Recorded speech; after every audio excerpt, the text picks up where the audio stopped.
कहते हैं ना, कमान से निकला हुआ तीर, बंदूक से निकली हुई गोली और मुंह से निकले हुए शब्द कभी वापस नहीं जाते।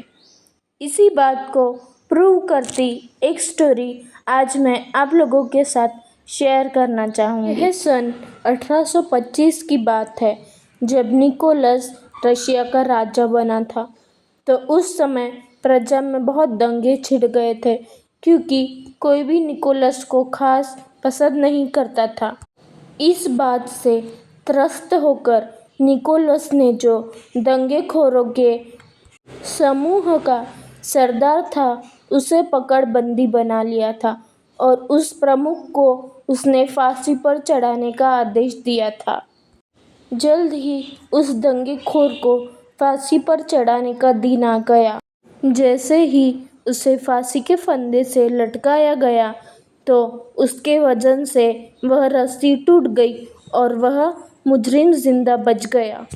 उस समय में इस तरह जो फांसी के फंदे से जिंदा बच जाता था, तो फिर उसे भगवान का कोई दूत मान छोड़ दिया जाता था।